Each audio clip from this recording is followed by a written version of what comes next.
शुरू हो गई है, सोचा है कुछ? यार ये आज तक कुछ कर भी पाया है जो आज कर लेगा? आज तक कुछ कर पाया है जो आज कर लेगा ये?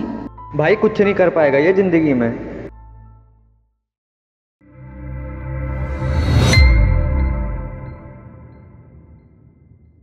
तो यार सबसे पहले पॉइंट पे आते हुए, क्या आप लोगों का अंदर से मन करता है कि यार मेरे पेरेंट्स को मुझे ना कहना पड़े पढ़ ले, मेरे ट्यूशन टीचर को ना मुझे कहना पड़े पढ़ ले, मैं खुद पढ़ूं, खुद अपनी इच्छा से 24 घंटे पढ़ूं और मेरा पढ़ाई में मन लग जाए? ये मन आपका पता है क्यों नहीं लग रहा? क्योंकि आप ये सबसे पहली चीज नहीं कर रहे हो, और जो कि है फाइंड योर वाई। भाई देखो, एक्सटर्नल मोटिवेशन आपकी 1 2 3 घंटे चलेगी, आपके टीचर ने आपको आके डांट दिया, आपके फेवरेट यूट्यूबर ने आपको आके मोटिवेट कर दिया, बट वो चीज लंबी नहीं चलेगी। आप 24 घंटे सिर्फ तब पढ़ोगे जब आपकी जो आग है वो अपने आप अंदर से निकल के आएगी, और ये आग अंदर से तब निकल के आएगी जब आपको ये पता होगा कि यार मेरे को जो 12th में अच्छे नंबर लेके आने वो इस वजह से लेके आने हैं, और ये चीज मैं करने से इतना प्यार करता हूं कि मैं 24 घंटे जो पढ़ने की रिक्वायरमेंट है वो करूंगा। देखो यार, अगर मैं अपने केस की बात करूं, मेरे को मोटिवेशन ये सब कुछ भी नहीं थी कि मेरे को SRCC जाना है या मेरी फैमिली जो बहुत बुरी तरह डेट में डूबी हुई है उस सब से उन्हें निकालना है, क्योंकि इतना कॉन्फिडेंस ही नहीं था। बचपन से हमेशा यही बताया गया था, तू कुछ नहीं कर पाएगा लाइफ में, तो पता था यार ये सब तो मैं नहीं कर पाऊंगा।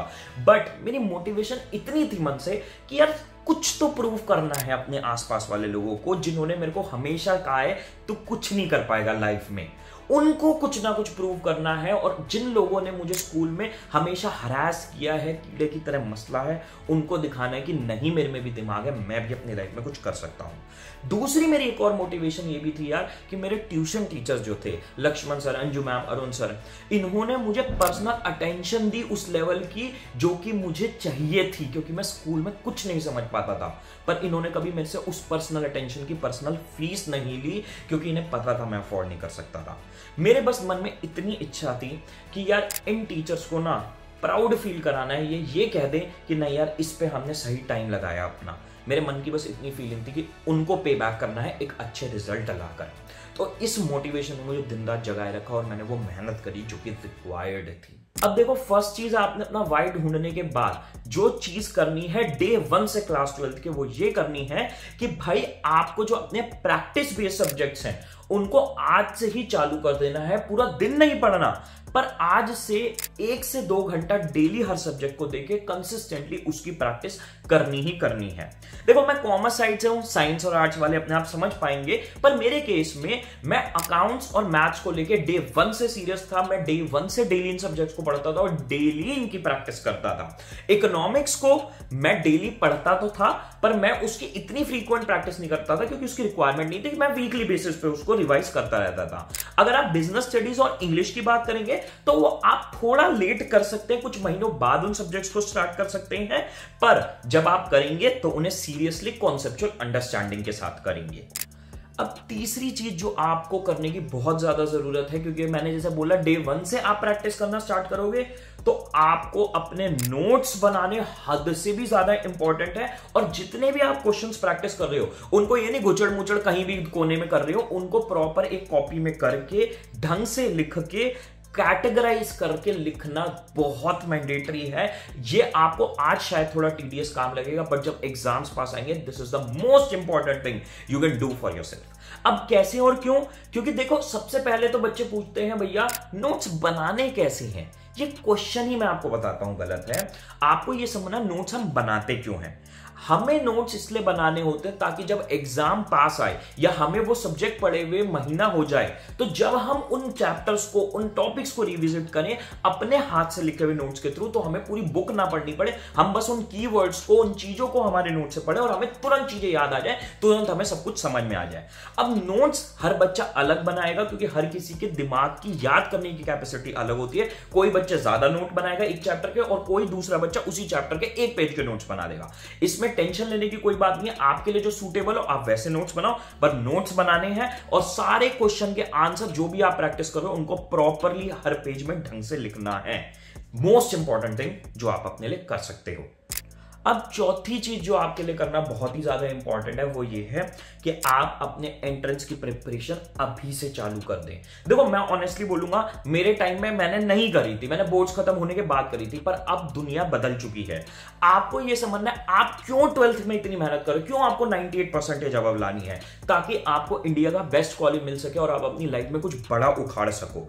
बट अब आप लोगों के लिए सिनेरियो चेंज हो चुका है और आपको यह समझना है कि भैया मेरे बोर्ड्स के मार्क्स को तो वेटेज दी जाएगी, अब एंट्रेंस के बेसिस पे मोटा मोटा एडमिशन होगा, तो भाई आपके लिए उस चीज को अभी से ही स्टार्ट करना जरूरी है।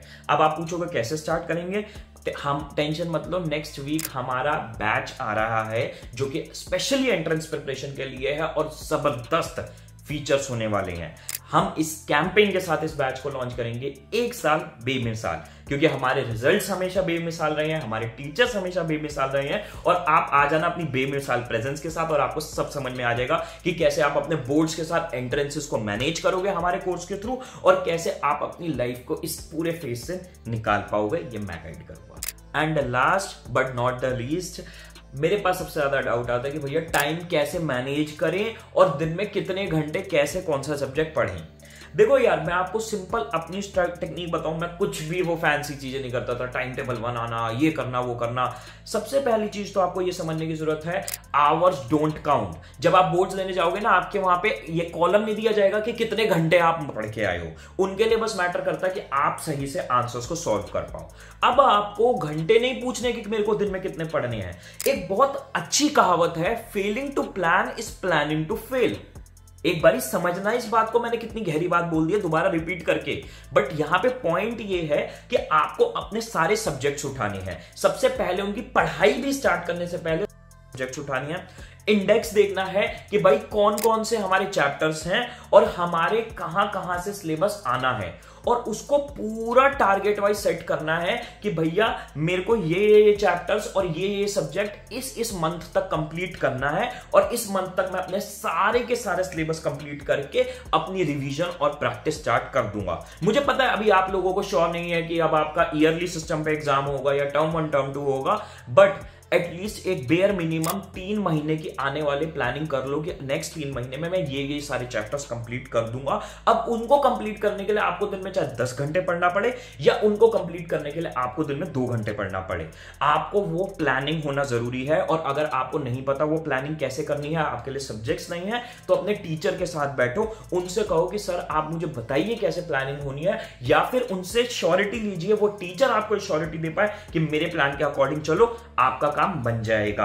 क्योंकि ये एक्सपीरियंस टीचर इसी तरीके से आपको चीजें करवा पाते हैं। तो भाई ये सारी चीजें आपके लिए करना, अब 12th की जब आप दहलीज पे पहला कदम रख रहे हो, मैंडेटरी है, करना स्टार्ट कर दो। 1 साल अब आपका जाने वाला है बेमिसाल। मेरी तरफ से इतना ही, कुछ और पूछना हो कमेंट सेक्शन में बताना। Best of luck guys and bye.